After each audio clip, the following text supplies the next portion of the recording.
Commodity eight 10 आप देख रहे हैं और कमोडिटी मार्केट में गोल्ड पर खास तौर से फोकस आज भी है और पिछले कुछ सेशन से भी हम देख रहे हैं। देखिए गेन्स एक्सटेंड होते हुए नजर जरूर आए थे, लेकिन इस वक्त अगर आप देखें विदेशी बाजार और घरेलू बाजार में हम देख रहे हैं सोने चांदी में बिकवाली का दबाव फिलहाल नजर आ रहा है। 0.5% डाउन ट्रेंड्स घरेलू बाजार में इस वक्त देखने को मिल रहे हैं।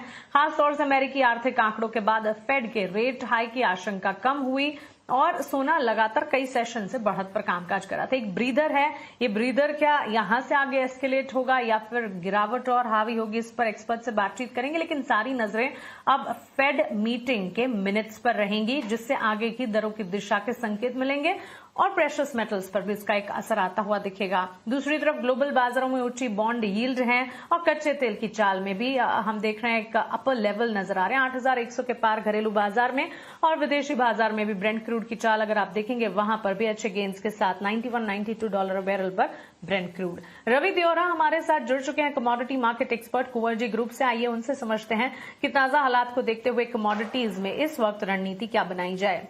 रवि गुड मॉर्निंग, स्वागत है आपका ईटी नाउ स्वदेश पर। अपना समय हमें देने के लिए आपका शुक्रिया। सबसे पहले शुरुआत प्रेशियस मेटल्स गोल्ड सिल्वर से ही करना चाहेंगे। कमजोर अमेरिकी डेटा के बाद रेट हाइक की आशंका घटी, इसके ठीक बाद मोमेंटम था, लेकिन ये एकाएक गिरावट इस वक्त नजर आ रही है। विदेशी बाजार से लेकर घरेलू बाजार में मजबूत अप ट्रेंड नजर जरूर आया। क्या वो अप ट्रेंड जारी रहेगा या यहां से डाउन साइड दिखती है अब? Good morning. जरूर से कल जो हमने इवनिंग में गोल्ड सिल्वर दोनों में बाइंग की रिकमेंडेशन दी थी, दोनों के टारगेट ओवर अचीव हुए थे। हालांकि आज मॉर्निंग में प्रॉफिट बुकिंग यहाँ पे अभी हुआ है एंड इसका बेसिक रीजन है यूएस के ट्रेजरी यील्ड 4.74 एंड अगर बिडास देखे तो 4.75 के ऊपर बिडास चल रहा है। तो इस हिसाब से आज अगर ये 4.75 को क्रॉस करते हैं 10 इयर्स, क्योंकि 30 इयर्स तो जो मॉर्गेज रेट्स है वो ऑलरेडी अपने 1982 के बाद क्या इस लेवल पे और ऑल ओवर आई थिंक जो सिनेरियो सिचुएशन बन रहा है वो बेसिकली ये हाई रेट का सिनेरियो बन रहा है। उसका बेसिक रीजन क्या है, क्योंकि यूएस में दो डिमांड के दो इन्फ्लेशन वहां पे वर्क कर रहा है। एक इन्फ्लेशन सप्लाई साइड का है जो energy and gasoline prices and food prices जो बढ़े और जिस हिसाब से वहां पे वेदर है आई थिंक हिसाब से एग्री प्रोडक्शन भी कम होने की उम्मीद है। सेकंड जो फैक्टर है वो फैक्टर डिमांड साइड का है, एम्पल डिमांड है एंड काफी अच्छे डिमांड के हिसाब से हायर लेवल पे अभी लोग का परचेसिंग पावर कम नहीं हो रहा है। तो ये दोनों फैक्टर के हिसाब से थोड़ा बॉन्ड यील्ड नीचअप हुआ है और अभी फिर से सितंबर में रेट हाइक की प्रोबेबिलिटी बढ़ेगी। अगर ये 4.75 के ऊपर यूएस ट्रेजरी सस्टेन होती है तो I think safe haven buying में थोड़ी अपील कम होती हुई दिखेगी। हालांकि जियोपॉलिटिकल रिस्क अभी भी प्रिवेल्ट है, तो मुझे लग रहा है कि यहाँ पे अगर कच्चा तेल 80-100 के ऊपर जैसे इंडियन मार्केट में ग्लोबली भी 90 के ऊपर ब्रेंट सस्टेन हो रहा है, हिसाब से आज यहाँ पे प्रॉफिट बुकिंग हावी हो सकता है। 1,54,400 पे बेच के चलना चाहिए गोल्ड को। 1,54,200 का टारगेट होगा। 1,56,100 का एक स्टॉप लॉस लगा है। वहीं सिल्वर की बात करें तो यहाँ पे कल काफी अच्छा आउट परफॉर्मेंस था, आज भी साइन ऑफ स्टेबिलिटी थी, बट थोड़ा मीन्स के एशियन ट्रेडिंग सेशन में यहाँ पे इजोप देखने को मिला है। तो यहाँ पे 2,34,000 तक के लेवल आ सकते हैं। आज का इंट्राडे स्टॉप लॉस 2,36,800 का लगा है। तो गोल्ड सिल्वर दोनों आज थोड़ा प्रॉफिट बुकिंग यहाँ पे इमर्ज हो सकता है। तो चलिए प्रॉफिट बुकिंग है सेल साइड यहाँ पर गोल्ड सिल्वर में फिलहाल नजर आ रही है। डाउन साइड मूव 154-200 तक के लेवल्स गोल्ड पर देखने को मिल सकते हैं, कहना है रवि जी का। एनर्जी पैक की अगर बात करें रवि, एक तरफ मिडिल ईस्ट का तनाव और दूसरी तरफ हम देख रहे हैं ग्लोबल डिमांड की चिंता लगातार बढ़ती हुई नजर आ रही है।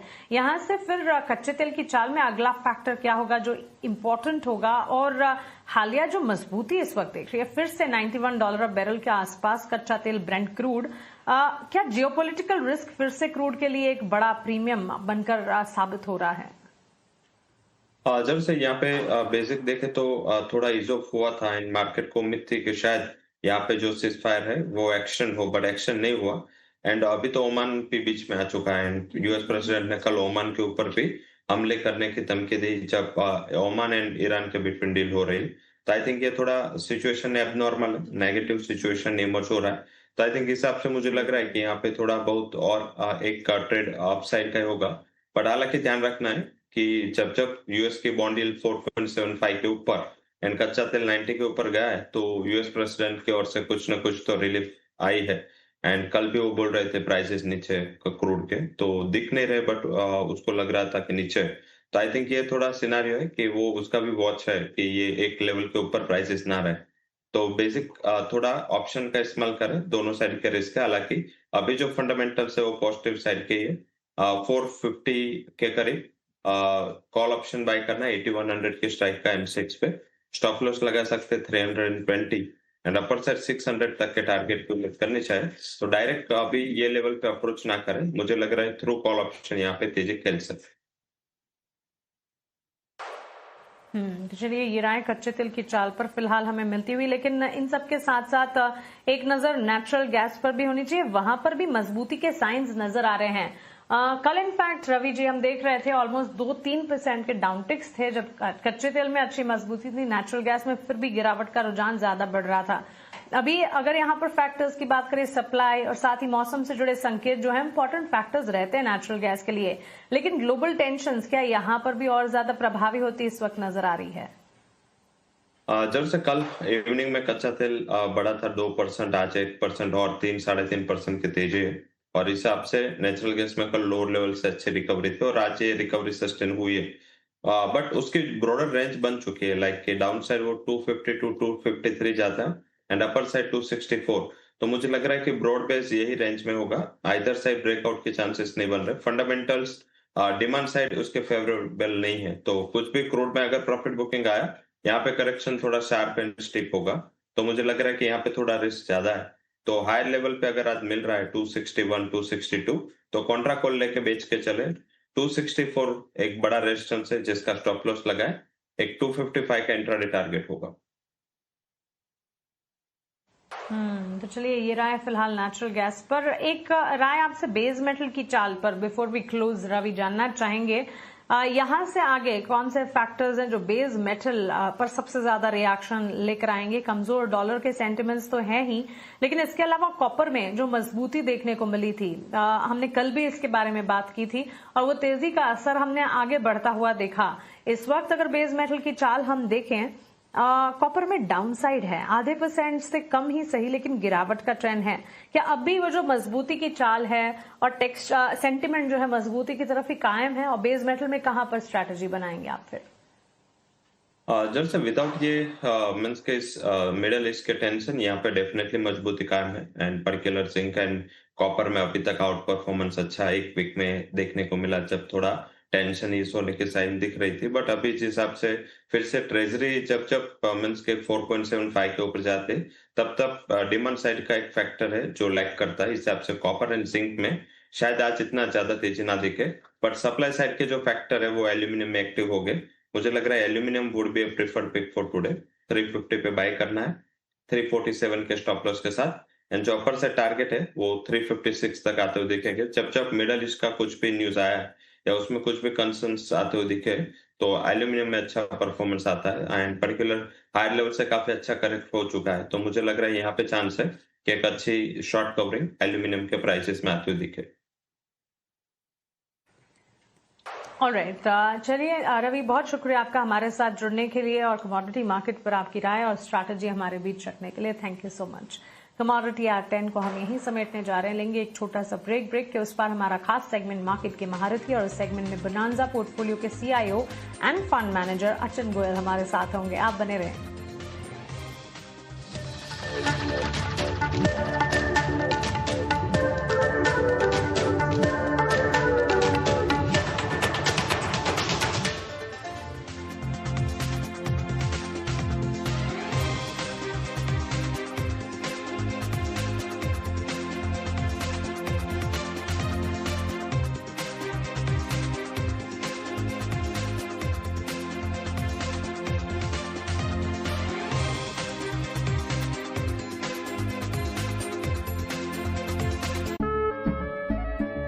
केसरिया से मन जोगी हुआ रे, दिल झूमे देखो पतवारा हुआ रे।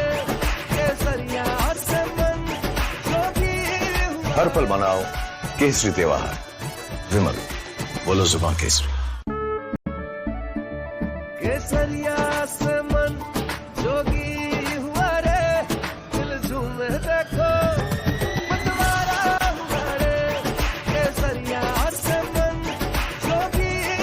हर पल मनाओ केसरी त्योहार।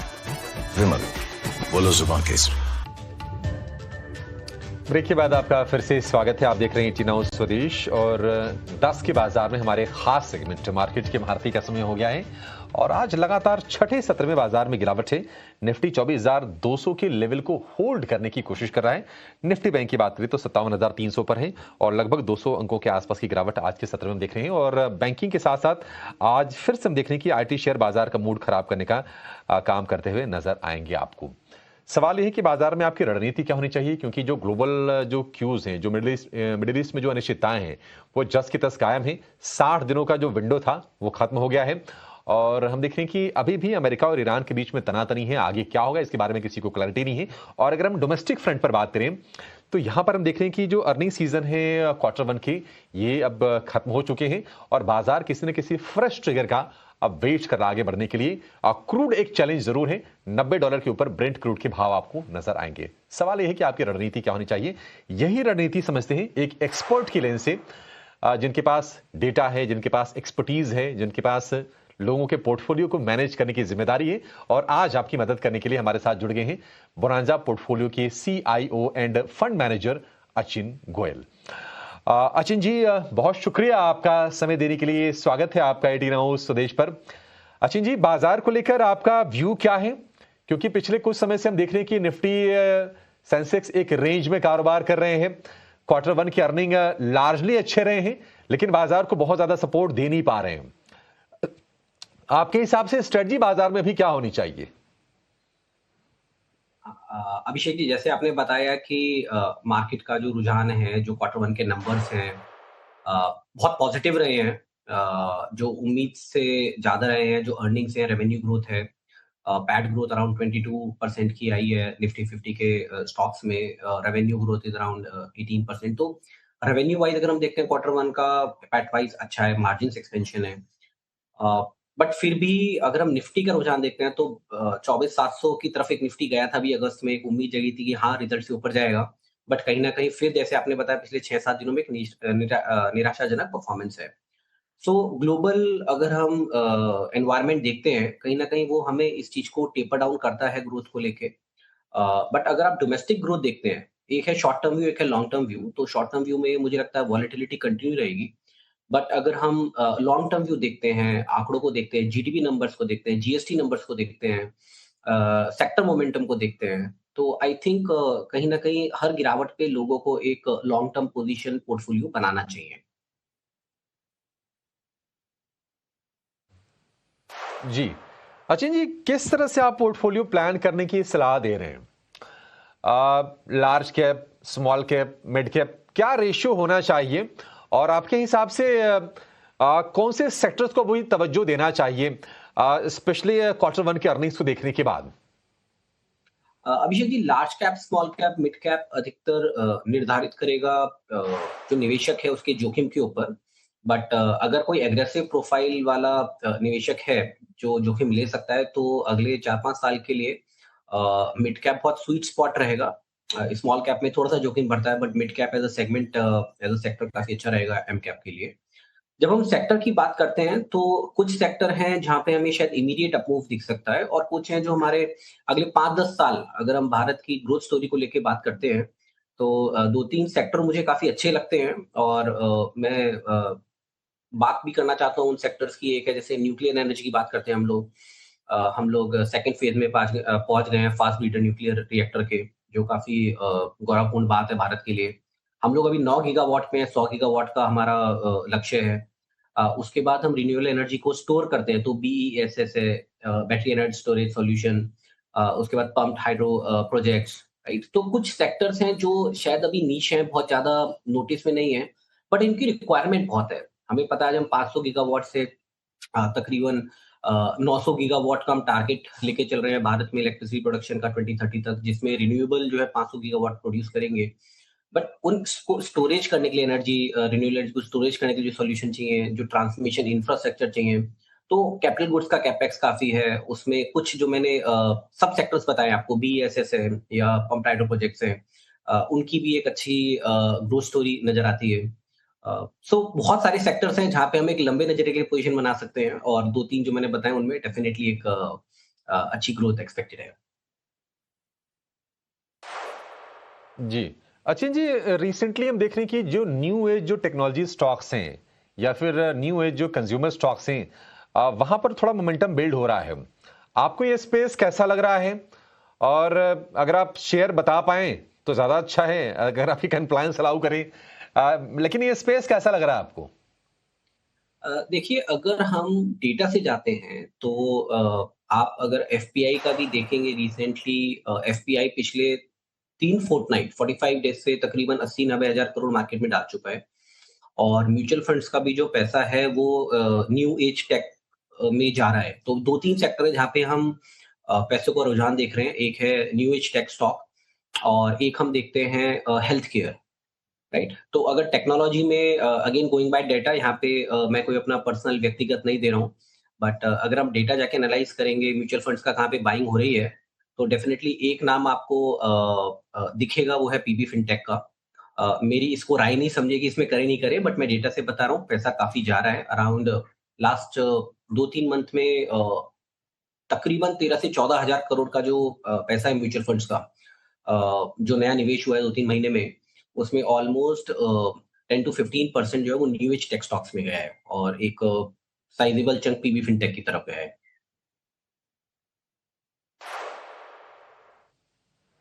जी। अचिन जी, आईटी और फार्मा को लेकर आपका व्यू क्या है? क्योंकि दोनों को पहले डिफेंसिव कहा जाता था। फार्मा में हमने देखा कि पैसा आया है और लोगों के पैसे बने भी हैं। आईटी भी हम देख रहे हैं कि ऊपरी स्तरों से काफी ज्यादा गिरावट के बाद एक छोटा मोटा पुलबैक आया था, लेकिन अभी कन्विक्शन की कमी है। कैसे देख रहे हैं आप दोनों सेक्टर्स को? देखिए, अगर दोनों सेक्टर में हम कंपैरिजन करते हैं, एक पॉइंट ऑफ टाइम में दोनों एक्सपोर्ट ओरिएंटेड सेक्टर थे, जहां पे लेबर इंटेंसिव सेक्टर था आईटी, और हमें डॉलर का डेफिनेटली एडवांटेज मिलता था जब भी डेप्रिशिएट होता था आपका रुपये। बट अभी एआई आने के बाद जो पूरा इकोसिस्टम है आईटी का वो बदल गया है और आज हम एक नया ट्रिगर देख रहे हैं आईटी में, क्योंकि लेबर आर्बिट्राज इंडिया का खत्म हो गया अभी आईटी में, राइट? तो अभी जो कॉन्ट्रैक्ट्स हैं, जो कॉन्ट्रैक्ट रिन्यूअल वैल्यूज हैं, डील वैल्यूज हैं, उनके साइज थोड़े कम हो गए हैं। मैं नहीं बोल रहा हूँ काफी खत्म हो रहा है, बट जो ग्रोथ एक्सपेक्टेड है, न्यू ट्रिगर है, वो थोड़ा समय लेंगे आईटी में। यहीं पे हम फार्मा में ग्रोथ स्टोरी देखते हैं, तो जो इंडियन फार्मा कंपनीज हैं वो नए नए कीर्तिमान कहीं पे स्थापित कर रही हैं। जैसे वोकार्ड है, उनका जेनिक ड्रग है, जो काफी एडवांस स्टेजेस में है और उससे काफी अच्छा एक रेवेन्यू एक्सपेक्टेड है। उसके बाद सीडीएमओ में काफी सारी कंपनीज हैं जिन्होंने एक पूरा ट्रांजिशन किया है, एपीआई से लेकर अभी वो सीडीएमओ पेप्टाइड्स में आ गए हैं। तो कहीं ना कहीं जो फार्मा सेक्टर है इंडिया का, वहां पे हमें एक बुलिश मोमेंटम दिख रहा है, जो supported by fundamental, supported by growth story. तो अगर दोनों सेक्टर में हम देखते हैं, तो फार्मा को आज मैं डिफेंसिव नहीं कहूंगा, बट फार्मा को मैं एक next engine of India growth story बोलता हूँ।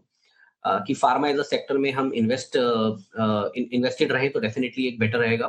आईटी में अभी थोड़ा समय लगेगा और कहीं ना कहीं एज ए इन्वेस्टर थोड़ा सा हमें पेशेंस की जरूरत है।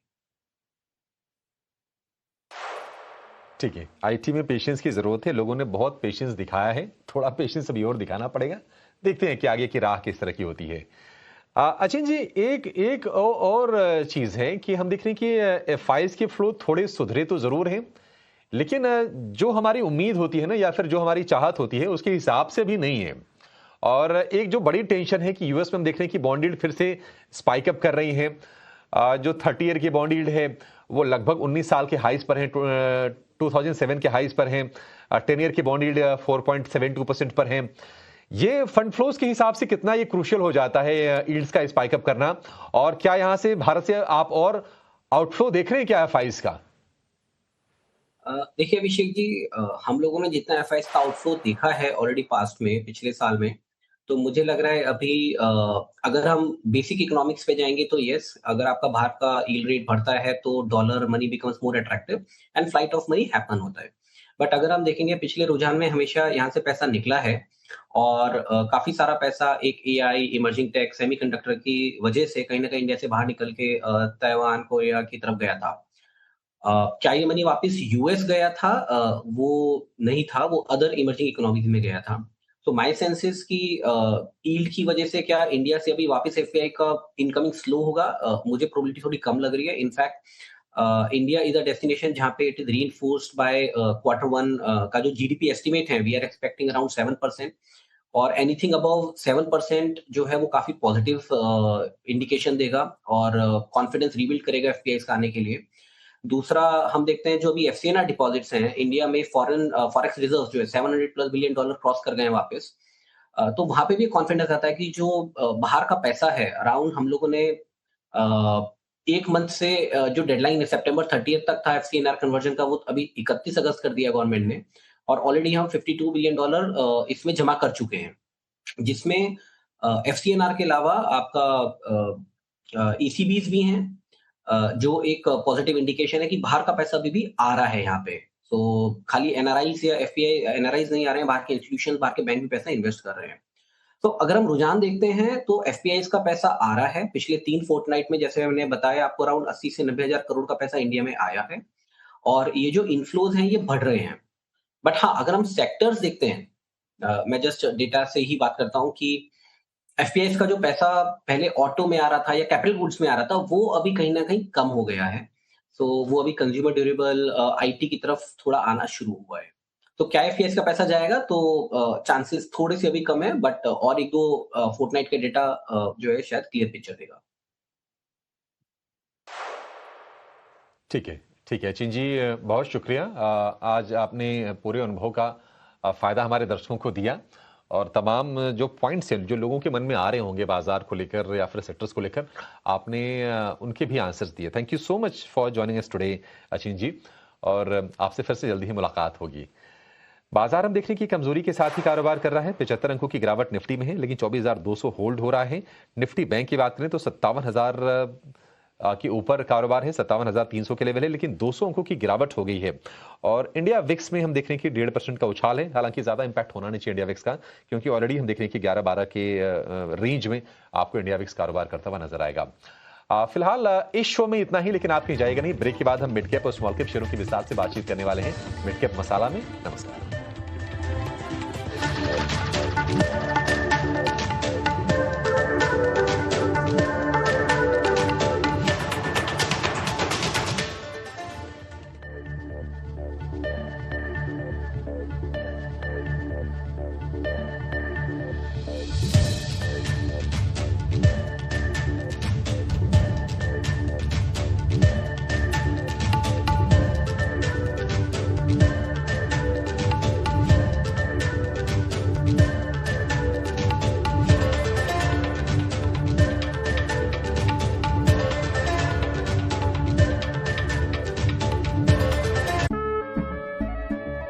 केसरिया से मन जोगी हुआ रे, दिल झूमे देखो मतवारा हुआ रे। केसरिया से मन जोगी हुआ। हर पल मनाओ केसरी त्योहार, विमल बोलो जुबान केसरी। केसरिया से मन जोगी हुआ रे, दिल झूमे देखो मतवारा हुआ रे।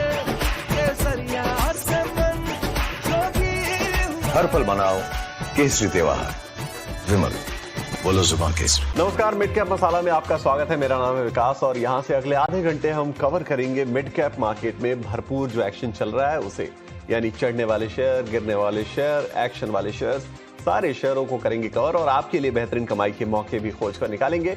बताएंगे आपको कि आप कहां कर सकते हैं लंबी अवधि के लिए निवेश, कहां पोजिशनल ट्रेड ले सकते हैं, ये सारी चीजें आपको करेंगे गाइड। चलिए करते हैं शो की शुरुआत, और सबसे पहले एक चेक बाजार का जरूर आपके सामने रखते हैं, क्योंकि आज वीकली एक्सपायरी के दिन बाजार में है कमजोरी।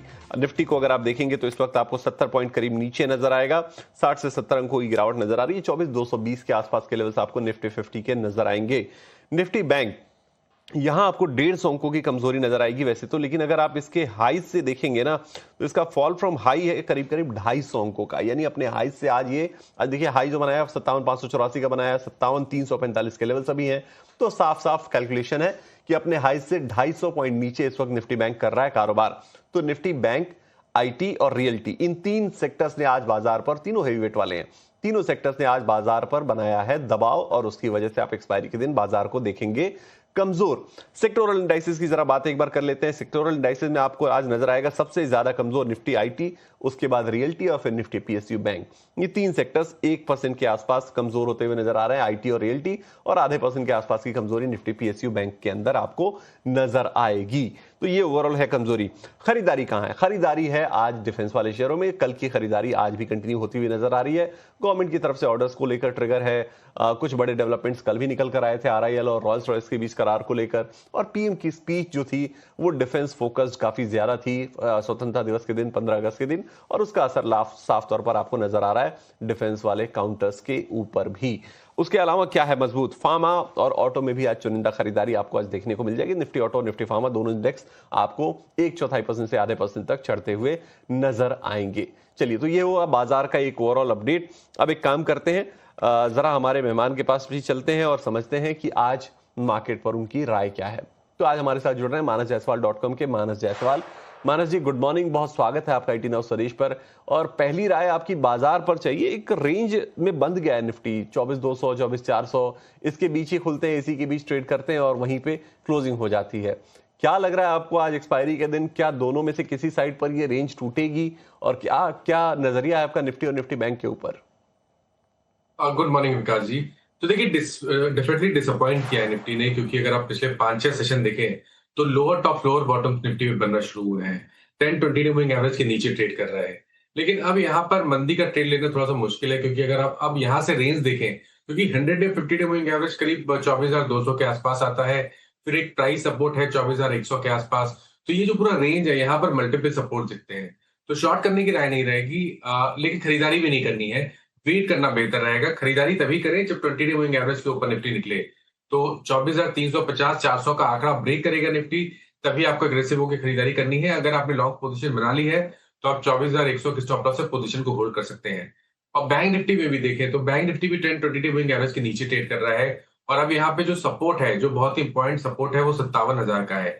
अगर 57,000 के नीचे गया तो फिर बैंक निफ्टी में भी करेक्शन देखने को मिलेगा। अभी के लिए कंसोलिडेशन है, लेकिन खरीदारी तभी करें जब बैंक निफ्टी 57,650 के ऊपर निकले। चलिए, ठीक है, ये राय आपको निफ्टी बैंक के ऊपर मिल गई है। चलिए, एक बार जरा ये भी समझ लेते हैं मानस जी से कि स्टॉक्स कौन से हैं जो उन्होंने आइडेंटिफाई किए हैं आज हमारे व्यूअर्स के लिए। मानस जी, स्टॉक्स कौन से हैं जो आप हमारे व्यूअर्स के लिए आज लेकर आए हैं? तो देखिए, पहले तो डीवीज लैब पे ध्यान दें, क्योंकि डीवीज लैब कंसोलिडेट हो रहा है 10 डे मूविंग एवरेज के ऊपर। आज के पैटर्न को देख के लग रहा है कि डीवीज लैब तैयार है एक ब्रेकआउट के लिए। तो 85.24 के स्टॉप लॉस है, 8,524 का स्टॉप लॉस लगाएंगे। 8,750 के आपको टारगेट सेट करने हैं डीवीज लैब में। जो सेकंड स्टॉक है वो टीआई इंडिया ट्यूब इन्वेस्टमेंट की मैं बात कर रहा हूँ, उसका है। अगर आप देखें तो काफी समय से मेरे ख्याल से 3,300 से लोअर टॉप लोअर बॉटम बन रहे थे। आज रिवर्सल है, स्टॉक ने हायर टॉप हायर बॉटम्स का कंफर्मेशन दिया है, 200 मूविंग एवरेज के ऊपर निकला है। तो बाउंस बैक प्ले बनता है। ट्यूब इन्वेस्टमेंट में 28-24 के स्टॉप लॉस से खरीदारी करेंगे। आपके जो टारगेट रहेंगे वो 3,050 के आसपास करेंगे। चलिए, ठीक है, तो दो स्टॉक्स आपको मिल चुके हैं, 3,050 के टारगेट्स और 2,824 का स्टॉप लॉस आपको लगाना है ट्यूब इन्वेस्टमेंट पे। और पहला स्टॉक डीवीज लैब 8,715 के टारगेट्स, 8,524 का आपको, 8,750 के टारगेट्स और 8,524 का आपको लगाना है स्टॉप लॉस।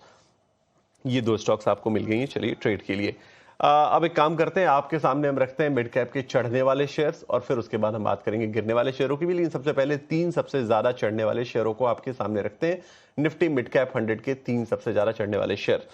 ट्यूब इन्वेस्टमेंट, इस पर आपको राय ऑलरेडी मिल गई, क्योंकि खरीदारी की राय यहां आपको मिल चुकी है। 6.5% ऊपर ये स्टॉक आज कारोबार कर रहा है। उसके अलावा ऑयल इंडिया और एल्केम लैब्स फार्मा सेक्टर्स में ये तेजी यहां पर दिख रही है। तो पहले एक राय एल्केम लैब्स के ऊपर लेते हैं। फार्मा शेयरों में आज ठीक ठाक मोमेंटम देखने को मिल रहा है, और उसके बाद फिर हम बात करेंगे ऑयल इंडिया की भी, फिर लेंसकार्ट की तरफ भी जाएंगे।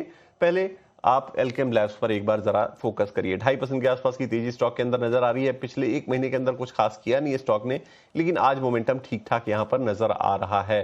एक राय जरा चार्ट्स पर लेते हैं। मानस जी, एक बार एल्केम लैब्स के चार्ट्स को चेक कीजिएगा और बताइएगा क्या ये मोमेंटम कोई बड़ी तेजी की तरफ इशारा कर रहा है? तो देखिए, एल्केम लैब में रिवर्सल तो है, रिवर्सल इंट्राडे चार्ट पे है। डेली चार्ट पे 5500 से लेकर 5550 इस रेंज में अगर आप देखें तो 10 डे 100 डे, 50 डे और 20 डे मूविंग एवरेज आता है। तो इस रेंज को निकालना जरूरी है। अगर 5550 के ऊपर निकलेगा तो फिर बड़ा मूव मिलेगा, लेकिन रिवर्सल डेली चार्ट पे, इंटरडे चार्ट पे दिखता है। तो अगर किसी ने लॉन्ग पोजीशन बना रखी है तो आप उसको होल्ड करना बेहतर स्ट्रेटजी रहेगी। अब आपको स्टॉप लॉस 5440 के नीचे लगाना है। अगर ये 5550 के लेवल को ब्रेक करेगा तो शायद आपको 5700 रुपए तक के प्राइस देखने को मिल जाएंगे। चलिए ठीक है, ये राय आपको मिल गई है एलकेएम लैब्स के ऊपर। अब जरा एक बार फोकस ऑयल इंडिया पर भी करते हैं। ऑयल इंडिया में भी आज अच्छी तेजी देखने को मिल रही है निश्चित तौर पर, और जो क्रूड के प्राइसेस बढ़े हैं, जो एक बार फिर से ब्रेंट क्रूड में उछाल देखने को मिल रहा है, उस निश्चित तौर पर उसका भी बेनिफिशियरी ये स्टॉक होता है, क्योंकि अपस्ट्रीम कंपनीज हैं, जब भी क्रूड के प्राइसेस बढ़ते हैं तो इनका फायदा इनको होता ही है। देखिए 487 का आज का हाई है और उसी आसपास कर रहा है ये कारोबार, 2.25% के आसपास की तेजी देखने को मिल रही है। एक बार जरा इसके चार्ट्स को भी चेक कीजिएगा मानस जी, और बताइएगा क्या राय आपकी यहां पर बनती है, कहां पे टारगेट्स एक्सपेक्ट करें यहां पर। तो देखिए, इसको मैंने शॉर्टलिस्ट किया हुआ था, क्योंकि अगर आप देखें तो प्राइस ब्रेकआउट तो देखने को मिला है, लेकिन वहां पर अभी तक वॉल्यूम्स बहुत ज्यादा नहीं देखने को मिले हैं। थोड़ा वेट करेंगे।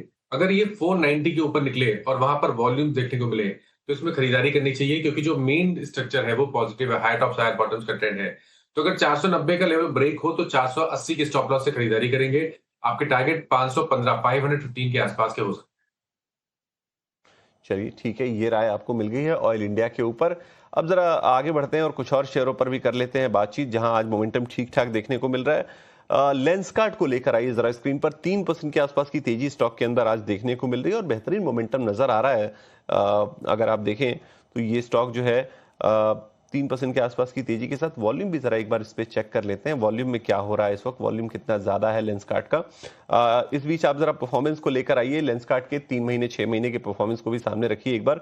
प्राइस परफॉर्मेंस आपकी स्क्रीन पर आ जाएगा। 1 महीने में देखिए 16% के आसपास ये स्टॉक चला है, 3 महीने में 30% का रिटर्न, लगातार मोमेंटम में ये नजर आ रहा है, और आज वॉल्यूम भी ठीक ठाक होते हुए नजर आ रहा है। हालांकि कल 2.25 करोड़ शेयरों का वॉल्यूम हुआ था यहाँ पर, आज करीब करीब 30 लाख शेयरों का वॉल्यूम है। मंथली एवरेज इसका 60 लाख के आसपास का होता है। तो वॉल्यूम भी ठीक ठाक है, तेजी भी ठीक ठाक है 3% के आसपास की, और लगातार मोमेंटम 3 महीने में 30% के रिटर्न के साथ आपको मिला ही है। एक बार जरा इसे भी चेक करा लेते हैं।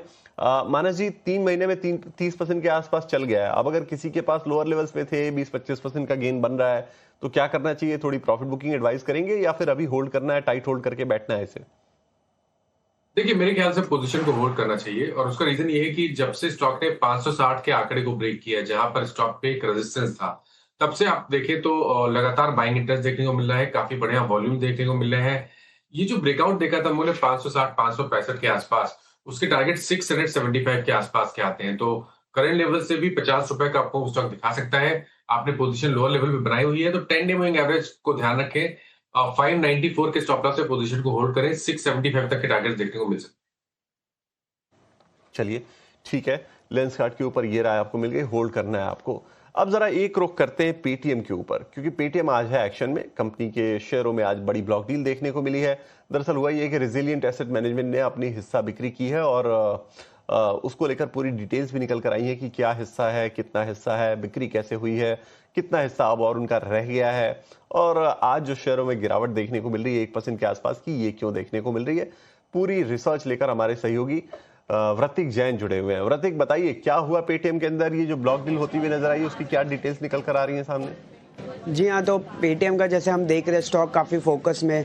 अगर हम बात करें तो पेटीएम के प्रमोटर रेजिलिएंट एसेट मैनेजर में लगभग 4.98% स्टेक बेचने वाले थे। फ्लोर प्राइस जिसका था 1535 का, और फ्लोर प्राइस अगर हम देखें तो लोग करंट मार्केट प्राइस से 3% डिस्काउंट पे था, और ये टोटल जो डील वैल्यू होने वाली है वो लगभग 4900 करोड़ की होने वाली है।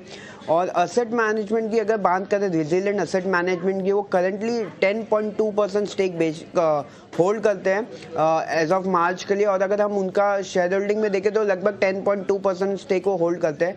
और अगर हम देखें कि अगर वो लगभग 5% स्टेक बेचते हैं तो लगभग 5.2% स्टेक वो और भी होल्ड करेंगे। रेजिलिएंट ने लगभग 10.2% स्टेक पेटीएम से एक्वायर किया, एंटफिन से एक्वायर किया था 2023 में। और अगर हम डील की बात करें तो 3% की इक्विटी चेंज हैंड्स हो चुके हैं। मल्टीपल ब्लॉक डील्स हमें आज के सुबह के सेशन में देखने मिली है। लगभग 1.92 करोड़ शेयर्स चेंज हो चुके मल्टीपल है, और जो प्राइस पे हुए वो है 1535 के अराउंड। अब पहले हम जानते कि वाई एंडफिन ने ट्रांसफ़र किया था स्टेक उनको रेजिलेंट को।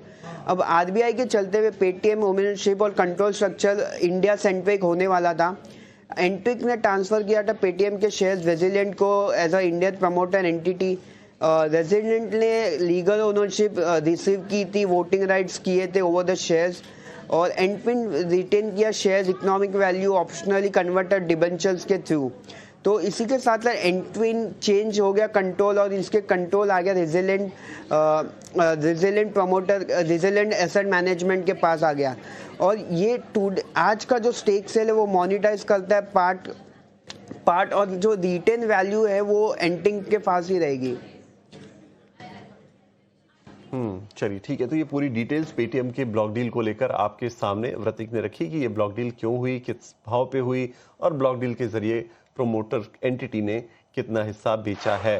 तो ये डिटेल आपके सामने। अब एक राय जरा पेटीएम के ऊपर लेते हैं। देखिए लगातार ये स्टॉक मोमेंटम में रहा है। अगर आप पिछले 3 महीने के रिटर्न को देखेंगे 40% से ज्यादा के रिटर्न आपको मिलेंगे पेटीएम के अंदर। तो 3 महीने में बेहतरीन चला। आप देखिए 42% का रिटर्न आपके सामने स्क्रीन पर नजर आ भी रहा है। अब एक राय लेते हैं इसके ऊपर, क्या थोड़ी प्रॉफिट बुकिंग यहाँ एडवाइजेबल है, लेना चाहिए, प्रॉफिट बांधना चाहिए, या अभी और होल्ड करना है? चार्ट्स अभी भी मजबूत नजर आ रहे हैं। मानस जी, क्या राय आपकी है? देखिए चार्ट तो अभी भी बताते हैं कि शायद आपको आने वाले समय में 1750 से 1800 रुपए तक के प्राइस देखने को मिल सकते हैं। जब तक स्टॉक 1440 के ऊपर ट्रेड करता रहेगा तब तक गिरावट पे खरीदारी करने की राय रहेगी। 1750 के टारगेट बड़े सेट करके चले। शायद इसमें 6 से 8 महीने का समय लग सकता है, लेकिन ये डिप पे खरीदारी करनी है। 1440 का आपको एक स्टॉप लॉस लगा के चलना है। 1440 का स्टॉप लॉस आपको रखना है। 1750 तक के लेवल्स आते हुए नजर आएंगे। ये राय आपको मिल रही है पेटीएम के ऊपर मानस जी की तरफ से। चलिए अब जरा डेरिवेटिव मार्केट की तरफ भी कर लेते हैं रुख, और वहां पर कमाई के मौके कहां हैं इसको समझने के लिए करते हैं शुरुआत हमारे खास सेगमेंट की, ऑप्शंस के चैंपियन।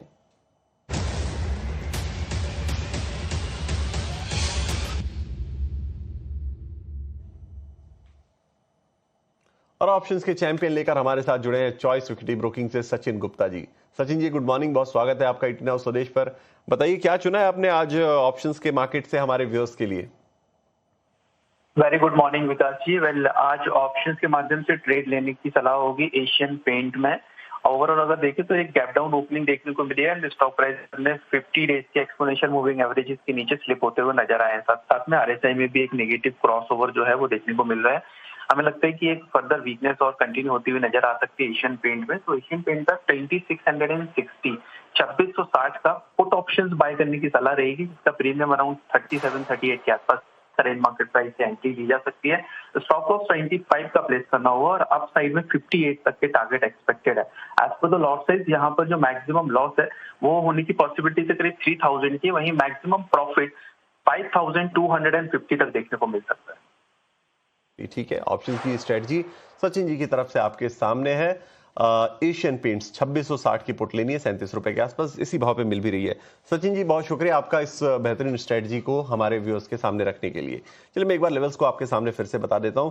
58 रुपए का टारगेट आपको रखना है, 25 रुपए का स्टॉप लॉस लगाना है, 37 रुपए के आसपास, 37 रुपए 65 पैसे पे मिल रही है अभी, तो करंट भाव जो है वो उसी भाव पे मिल ही रहा है। 2660 की पुट की बात हम कर रहे हैं, तो 5250 रुपए का अधिकतम मुनाफा और 3000 रुपए का अधिकतम नुकसान अगर ट्रेड जो है वो उल्टा पड़ता है तो। इन लेवल्स का आप रखिए ध्यान, और साथ में ध्यान रखिए हमारे स्टैंडर्ड डिस्क्लेमर का जो सेबी की तरफ से हम आपको हमेशा बताते हैं। 10 में से 9 लोगों को एफएनओ ट्रेडिंग में नुकसान होता है, रिस्की ट्रेडिंग होती है। आमतौर पर नुकसान 1 लाख रुपए तक का हो सकता है, और ये नुकसान चाहे आपको नुकसान हो चाहे वो आपको मुनाफा हो, 15 से 50% आपको ट्रांजेक्शन चार्ज के रूप में खर्च करना ही पड़ता है। तो आप इन बातों का रखिए ध्यान और उसके बाद अपने ट्रेड को कीजिए एग्जीक्यूट। चलिए वापस लौटते हैं शो पर, और कुछ गिरने वाले शेयरों की बातचीत भी हमें करनी है, क्योंकि मिड कैप के गिरने वाले शेयरों की लिस्ट भी आपके सामने लानी है और वहां भी आपको राय दिलानी है। तो एक बार जरा मिड कैप के गिरने वाले शेयरों को भी आपके सामने रखते हैं। मिड कैप के गिरने वाले टॉप जो शेयर्स हैं वो आपकी स्क्रीन पर आ जाएंगे। गोदरेज प्रॉपर्टीज, कोलगेट, ग्रो आज तो तमाम जो कैपिटल मार्केट वाली थीम है वो नजर आ रही है कमजोर, और ग्रो में तो एक ब्लॉक डील भी होती हुई नजर आई है। करीब 1% की इक्विटी एक्सचेंज होती हुई नजर आई है, और उसका असर साफ साफ दिख रहा है। 3.25% की गिरावट। गोदरेज प्रॉपर्टीज, रियल्टी वाले काउंटर्स आज हैं कमजोर, और 2.5% ये स्टॉक भी टूटा हुआ नजर आ रहा है। उसके अलावा कोलगेट यहाँ पे भी 2.25% के आसपास की गिरावट नजर आ रही है। पहले राय हम ग्रो के ऊपर लेते हैं। खबरों में भी है ये शेयर, मोमेंटम में भी है, 0.25% की गिरावट है और तमाम कैपिटल मार्केट वाली थीम वाले जो शेयर्स हैं वो कमजोर नजर आ रहे हैं। बीएससी पर नुवामा का एक डाउनग्रेड आया और उसका भी असर तमाम जो है वो कैपिटल मार्केट वाली थीम पर पड़ता हुआ नजर आ रहा है। एक राय लेते हैं चार्ट्स को चेक कराते हुए। मानस जी, क्या राय है आपकी ग्रो के ऊपर? तो देखिए, ग्रो ने करीब 3 या 4 दिन पहले अपने 20-डे मूविंग एवरेज को रिगेन किया था, लेकिन स्टॉक हाई लेवल पे सस्टेन नहीं हो पा रहा है। अब ये जो पूरा रेंज बन गया है 175 से लेकर 200 की रेंज, इस रेंज को ब्रेक करना जरूरी है। अगर उसके ऊपर निकलेगा तो ही खरीदारी करेंगे, उससे पहले खरीदारी नहीं करेंगे। अगर आपने लॉन्ग पोजीशन बना ली है तो आपको स्टॉप लॉस 184 का लगा के रखना है। खरीदारी केवल 200 रुपए के ऊपर करनी है।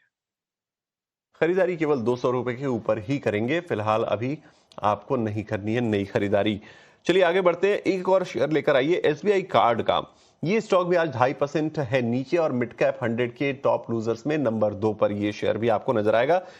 2.6% के आसपास की गिरावट यहां नजर आएगी। 642 पर इसकी ओपनिंग हुई थी और जो अभी आपको प्राइस दिखेंगे वो 625 के आसपास दिखेंगे, यानी अपने ओपनिंग के आसपास ही इसने हाई बनाया और वहां से ही ये कमजोर होता हुआ लगातार नजर आ रहा है। एक बार जरा इसे भी चेक करा लेते हैं, क्योंकि देखिए 3 महीने के अंदर स्टॉक ने कुछ खास किया नहीं है, कोई मोमेंटम आपको इस स्टॉक के अंदर पिछले 3 महीने में नजर आया नहीं है। एसबीआई कार्ड्स के अंदर देखिए करीब करीब फ्लैट रिटर्न ही आपको देखने को मिले हैं। एक बार जरा इसको चेक करा लेते हैं। 2.5% की गिरावट है स्टॉक के अंदर और अगर आप ईयरली भी देखेंगे ना तो आपको नेगेटिव ही रिटर्न इसके अंदर नजर आएंगे। तो टूटा ही है लगातार, मोमेंटम कमजोरी का ही रहा है इसके अंदर। मानस जी, क्या राय आपकी है एसबीआई कार्ड्स? देखिए, पिछले मंथ अगर आप वीकली चार्ट पे देखेंगे तो कुछ रिवर्सल के साइन थे, लेकिन अब वापस ऐसा लग रहा है कि ये जो 20 वीक मूविंग एवरेज है वो एक स्ट्रॉन्ग रेजिस्टेंस की तरफ प्ले हो रहा है। आई थिंक अब ये जो पूरा रेंज है 675 से 700, इस रेंज को स्टॉक को ब्रेक करना जरूरी है। 700 रुपए पे 200 डे मूविंग एवरेज है, 675 के आसपास 20 वीक मूविंग एवरेज है। तो अगर ये ब्रेक होगा तो ही खरीदारी करेंगे। आपने अगर लॉन्ग पोजीशन बना ली है तो जो लास्ट मंथ का बॉटम था वहां पर आपको स्टॉप लॉस लगाना है। 575 का स्टॉप लॉस जरूर से लगा ले। कभी कोई छोटा मोटा उछाल मिले तो फिलहाल के लिए निकल जाए, खरीदारी 700 रुपए के ऊपर ही करें। खरीदारी 700 रुपए के ऊपर ही करेंगे। देखिए 1 साल का रिटर्न भी इसका अगर आप देखेंगे ना तो 22-23% नेगेटिव ही नजर आएगा। वाईटीडी में भी 25-26% टूटा है ये स्टॉक। तो चलिए 700 के ऊपर जाएगा, फिर एक बार फिर इस पर राय हम जरूर ले लेंगे। चलिए कुछ और गिरने वाले शेयरों पर करते हैं फोकस, जहां आज मोमेंटम आपको ठीक ठाक नजर आ रहा है। एक बार आप जो गिरने वाले शेयर्स हैं उनको लेकर आइए, उनकी पूरी लिस्ट को लेकर आइए। कोलगेट को भी लेकर आइएगा सामने। कोलगेट और गोदरेज प्रॉपर्टीज में भी आज कमजोरी देखने को मिल रही है। हाँ देखिए, गोदरेज प्रॉपर्टीज 2% कमजोर, कोलगेट 2.5% के आसपास टूटता हुआ नजर आ रहा है। एक राय जरा कोलगेट के ऊपर लेते हैं, कोलपाल। मानस जी, जरा एक बार चार्ट्स को चेक कीजिएगा। कोलगेट की क्या कोई परेशानी नजर आ रही है या एक मामूली सी जो है वो गिरावट है जो आमतौर पर मार्केट में होती रहती है? देखिए, परेशानी तो है, क्योंकि अगर आप फरवरी के मंथ से देखें तो करीब 4 बार ऐसा हुआ है कि 200 डे मूविंग एवरेज को स्टॉक ने टेस्ट किया है, लेकिन उसके ऊपर सस्टेन नहीं हो पाया है। आज इम्पोर्टेंट इसलिए है क्योंकि आज एक प्राइस सपोर्ट को ब्रेक किया है जो कि 1960 के आसपास था। 1960 के लेवल को ब्रेक करने के बाद आई थिंक 1782 की तरफ स्टॉक जाने की कोशिश कर सकता है। कभी कोई उछाल मिले तो लॉन्ग पोजीशन से निकलना है। खरीदारी तो अब आपको तभी करनी है जब 2150 के ऊपर स्टॉक सस्टेन करे, उससे पहले ये सेल और रिलीज का स्टॉक बना रहेगा। चलिए ठीक है, तो एफएमसीजी सेक्टर से कोलगेट के ऊपर ये राय आपको मिल गई है। 2.25% के आसपास की गिरावट स्टॉक में देखने को मिल रही है। अब चलिए जरा रियल्टी वाले काउंटर्स पर भी करते हैं फोकस, क्योंकि आज निफ्टी रियल्टी भी कमजोरी के ट्रेंड में है। आज जो सबसे ज्यादा टूटने वाले इंडेक्स हैं उनमें आपको निफ्टी रियल्टी नजर आएगा 1% कमजोर। Godrej properties Nifty mid cap 100 के टॉप लूजर्स की लिस्ट में नंबर 3-4 पर आपको नजर आएगा। 2-2.25% के आसपास की कमजोरी आपको यहां नजर आएगी। खुले हाइस पर थे 2055 के आसपास और वहां से टूटते हुए 1990 का नीचे लो बनाया। देखिए पिछले एक हफ्ते से लगातार ये डाउन ट्रेंड में है, लेकिन अगर आप 3 महीने में देखेंगे तो चढ़ा भी अच्छा खासा था। 19-20% का रिटर्न दिया था स्टॉक ने। अब राय क्या बनती है गोदरेज प्रॉपर्टीज पर, और इसी के बहाने हमें ओवरऑल रियल एस्टेट का भी थोड़ा रुख पता चल जाएगा। मानस जी से लेते हैं राय। मानस जी, गोदरेज प्रॉपर्टीज क्या राय आपकी बनती है? आज थोड़ी कमजोरी रियल्टी काउंटर्स में देखने को मिल रही है। तो देखिए, रियल्टी काउंटर्स की बात करें तो आई थिंक थोड़ा सिलेक्टिव होना पड़ेगा। अगर आप डीएलएफ या ओबराय रियल्टी की तरफ देखें तो वो चार्ट्स अच्छे लगते हैं और उस चार्ट्स को देख के ऐसा लग रहा है कि आज की गिरावट बाइंग अपॉर्चुनिटी है। लेकिन दूसरी तरफ लोधा या तो गोदरेज प्रॉपर्टीज की बात करिए, यहाँ पर अगर आप देखें तो ट्रेंड नेगेटिव है क्योंकि लोअर टॉप लोअर बॉटम बन रहे हैं। गोदरेज प्रॉपर्टीज एक स्ट्रॉन्ग रेजिस्टेंस लेके बैठा हुआ है 2050 के आसपास, जहां पर 20 डे मूविंग एवरेज है। तो जब तक 2050 के लेवल को ब्रेक करके उसके ऊपर ट्रेड ना करने लगे तब तक आपको खरीदारी नहीं करनी है। अगर आपने यहाँ पर एक लॉन्ग पोजीशन बना रखी है तो आपको 1974 का जरूर से स्टॉप लॉस लगाना है। चलिए ठीक है, ये राय आपको गोदरेज प्रॉपर्टीज के ऊपर मिल गई है। अब गिरने वाले शेयरों को भी हमने डिस्कस कर लिया, चढ़ने वाले शेयरों की डिस्कशन हमने पहले कर ही ली थी। डेरिवेटिव मार्केट से आपके लिए कमाई का मौका हमने रख ही दिया और मानस जी की तरफ से भी 2 बेहतरीन कॉल्स आपको मिल गई हैं। अब एक और सेगमेंट बाकी रह गया है, चलिए उसका कर लेते हैं रुख। मिड कैप के महारथी आपके सामने लेकर आते हैं।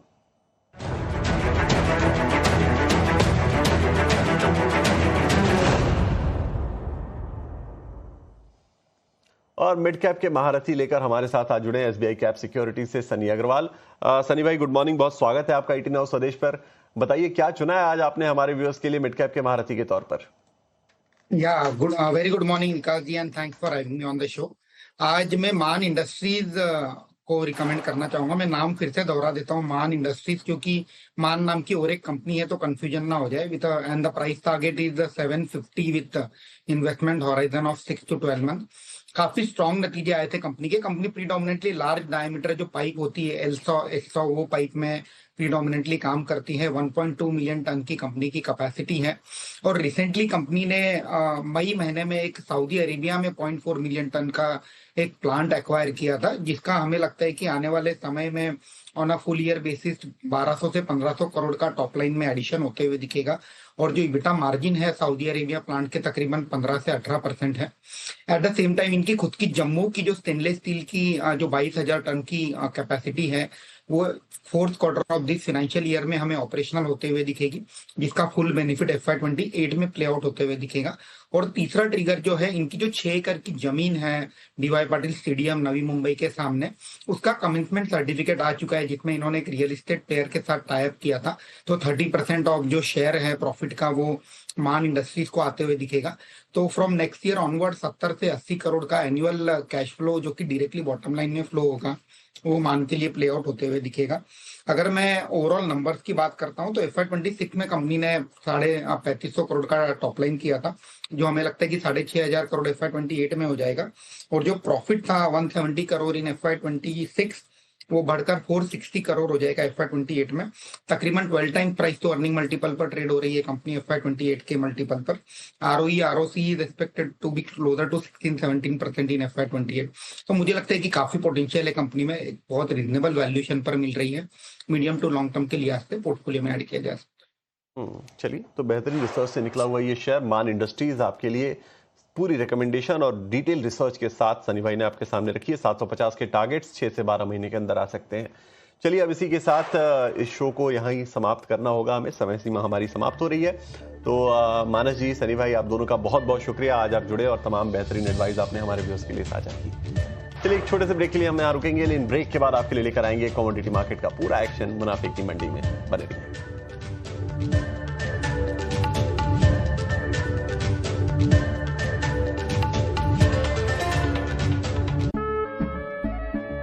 केसरिया से मन जोगी हुआ रे, दिल झूमे देखो मतवारा हुआ रे।